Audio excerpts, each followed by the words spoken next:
Hello guys, അപ്പോൾ നമ്മുടെ ഇന്നത്തെ വീഡിയോ എന്ന് പറയുന്നത് നമ്മൾ ഇന്ന് കുറച്ച് ചാള കിട്ടിയിട്ടുണ്ടായിരുന്നു. അപ്പം നമുക്ക് ചാള ഒന്ന് പൊള്ളിക്കാം. അതിന് വേണ്ടി ഞാൻ ഒരു മിക്സി ജാറിലോട്ട് ഒരു കഷ്ണം ഇഞ്ചി ആഡ് ചെയ്ത് കൊടുക്കുന്നുണ്ട്. പിന്നെ ആവശ്യത്തിന് വെളുത്തുള്ളി, ഒരു 5-6 അല്ലി വെളുത്തുള്ളി ആഡ് ചെയ്ത് കൊടുക്കുന്നുണ്ട്. പിന്നെ കുറച്ച് കറിവേപ്പില ആഡ് ചെയ്ത് കൊടുക്കുന്നുണ്ട്. പിന്നെ മുളക് പൊടി ആഡ് ചെയ്ത് കൊടുക്കുക ആവശ്യത്തിനനുസരിച്ച്. ഇത് പെരുംജീരകത്തിൻ്റെ പൊടിയാട്ടോ. പിന്നെ ചെറുജീരകം ആഡ് ചെയ്ത് കൊടുക്കാം, ചെറിയ ജീരകം. പിന്നെ ആവശ്യത്തിന് ഉപ്പ് ആഡ് ചെയ്ത് കൊടുക്കാം കേട്ടോ. ഉപ്പ് ഓരോരുത്തരും ഇതിനനുസരിച്ച് ഉപ്പ് ആഡ് ചെയ്ത് കൊടുക്കാം. പിന്നെ നമ്മുടെ മത്തി കഴുകി സെറ്റ് ചെയ്ത് വെച്ചിട്ടുണ്ട്, വരഞ്ഞിട്ട് അതിലോട്ട് നമ്മൾ ഈ മസാല ആഡ് ചെയ്ത് കൊടുത്തിട്ട് പച്ച വെളിച്ചെണ്ണ ഇല്ല, അത് മുകളിലോട്ട് കുറച്ചും കൂടി ഒഴിച്ചു കൊടുക്കുക. നന്നായിട്ട് മിക്സ് ചെയ്ത് നന്നായി തേച്ച് പിടിപ്പിച്ച് വെക്കുക. പിന്നെ ഈ മസാലയിൽ നിന്ന് കുറച്ച് മാറ്റി വെക്കണം കേട്ടോ. നമ്മൾ മറ്റേ മസാല ഉണ്ടാക്കുമ്പോൾ അതിലോട്ട് ആഡ് ചെയ്യാനാണ്. ഇതൊരു മിനിമം 1 ഹവറെങ്കിലും റെസ്റ്റ് ചെയ്യാൻ വെച്ചിട്ട് നമുക്കിത് ഫ്രൈ ചെയ്തെടുക്കാം. 1 ഹവർ ഇല്ലെങ്കിലും അരമണിക്കൂറെങ്കിലും റെസ്റ്റ് ചെയ്യാൻ വെക്കണം കേട്ടോ. അപ്പോൾ നന്നായി ഫ്രൈ ചെയ്ത് സെറ്റ് ചെയ്ത് വെച്ചിട്ടുണ്ട്.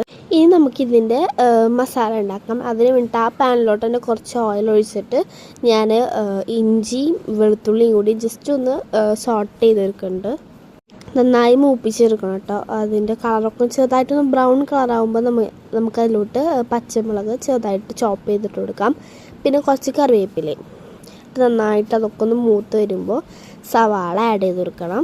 സവാള നന്നായി മിക്സ് ചെയ്തിട്ട് ഇതിനാവശ്യത്തിനുള്ള ഉപ്പ് ആഡ് ചെയ്ത് കൊടുക്കാം. ഈ മസാലയിൽ കുറച്ച് ഉപ്പ് ആഡ് ചെയ്ത് കൊടുത്താൽ മതി, കാരണം ഓൾറെഡി മറ്റേലുണ്ടല്ലോ. പിന്നെ നമ്മൾ കുറച്ച് തക്കാളി, ഒരു ഹാഫ് തക്കാളി ആയിട്ട് ഞാൻ കട്ട് ചെയ്തിട്ട് ഇട്ട് കൊടുത്തിട്ടുണ്ട്. ഇത് നമുക്ക് നന്നായിട്ട് ഇതായി വരുമ്പോൾ ഇതിലോട്ട് കുറച്ച് മുളക് പൊടി, പിന്നെ ആവശ്യത്തിന് മഞ്ഞൾപ്പൊടി, ഗരം മസാലയാണ് നമ്മൾ ഇതിലോട്ട് ആഡ് ചെയ്ത് കൊടുക്കുന്നത്. വേറെ ഒന്നും ആഡ് ചെയ്യണില്ല. പിന്നെ നമ്മൾ നേരത്തെ മിക്സ് ചെയ്ത് വെച്ച മസാലയും കൂടി ആഡ് ചെയ്ത് കൊടുക്കണം കേട്ടോ. ഞാനത് ക്ലിപ്പ് എടുക്കാൻ മറന്നുപോയി. ഇനി ഇതെല്ലാം കൂടി നന്നായിട്ടൊന്ന് മിക്സ് ചെയ്ത് സെറ്റാക്കാം. നമ്മുടെ മസാല റെഡിയായി. ഒരു വാഴ കഴുകിയിട്ട് സെറ്റാക്കിയിട്ട് അതിലോട്ട് ആ മസാല കുറച്ച് ആഡ് ചെയ്ത് കൊടുക്കാം. എന്നിട്ട് നമ്മൾ നേരത്തെ ഫ്രൈ ചെയ്ത് വെച്ച മീനുണ്ടല്ലോ, അത് മൊത്തം അതിൽ അടുക്കി വെച്ച് കൊടുത്തിട്ട് ബാക്കിയുള്ള മസാലയും കൂടിയിട്ട് ഇതിൻ്റെ മേലെ ആഡ് ചെയ്ത് കൊടുക്കാം. നിങ്ങൾക്ക് ഈ സമയത്ത് വേണമെന്നുണ്ടെങ്കിൽ കുറച്ച് തേങ്ങാപ്പാലൊക്കെ ആഡ് ചെയ്ത് കൊടുക്കാം ഇതിൻ്റെ മേലെ കൂടെ. പക്ഷെ ഞാനിപ്പോൾ എന്തായാലും ആഡ് ചെയ്തിട്ടില്ല.